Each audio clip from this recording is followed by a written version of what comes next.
2019 ఎన్నికలు అయిన తర్వాత 151 స్థానాలతో ముఖ్యమంత్రిగా ప్రమాణ స్వీకారం చేసిన తర్వాత ఆయన మొదటి నుంచి వస్తున్నటువంటి మాట రెండు మాటలు. ఒకటి, పేదలంతా ఒకవైపు, పెత్తందారులంతా మరొక వైపు. ఇదొక ఆయన ప్రధానమైనటువంటి నినాదం. రెండోది, వై నాట్ 175, అంటే 175 నియోజకవర్గాల్లో కూడా మేము గెలుస్తాం, ఎందుకు గెలవకూడదు అనేటటువంటి ఒక లైన్ని తీసుకుని ముందుకు వెళ్ళారు.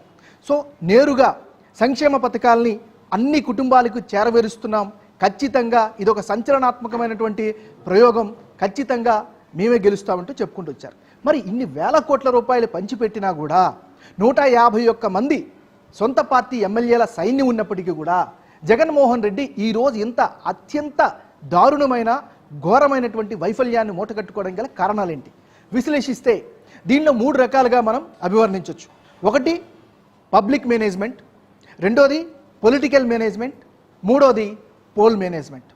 ముందుగా పబ్లిక్ మేనేజ్మెంట్ విషయంకి వస్తే, మేము డబ్బులు ఇస్తున్నాం కాబట్టి ఖచ్చితంగా వాళ్ళు ఓటేస్తారు అనేటటువంటి అభిప్రాయంలోనే ఆది నుంచి వైఎస్ఆర్ కాంగ్రెస్ పార్టీ నాయకులు కావచ్చు, జగన్మోహన్ రెడ్డి కావచ్చు కంటిన్యూ అవుతూ ఉన్నారు. కానీ ప్రతిపక్షాలు ఏవైతే మొదటి నుంచి ఆరోపణలు చేస్తున్నాయో, నేరుగా నువ్వు ఇచ్చేదంతా తీసుకుంటుందెంత అనేటటువంటి ఒక చర్చని ప్రజల్లోకి బలంగా తీసుకెళ్ళగలిగారు.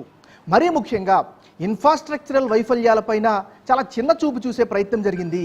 ముఖ్యంగా ఆంధ్రప్రదేశ్లో ఏ ప్రాంతానికి వెళ్ళినా అభివృద్ధి శూన్యం అనేటటువంటి వాదన బలంగా వినిపించింది, ప్రజలు నమ్మారు. మరీ ముఖ్యంగా రోడ్ల దుస్థితిని గత 4.5 సంవత్సరాల నుంచి అనుభవించినటువంటి ప్రజలు ఖచ్చితంగా ఇలాంటి ఇన్ఫ్రాస్ట్రక్చరల్ ప్రాబ్లమ్స్ మీద ఎక్కువగా దృష్టి పెట్టిన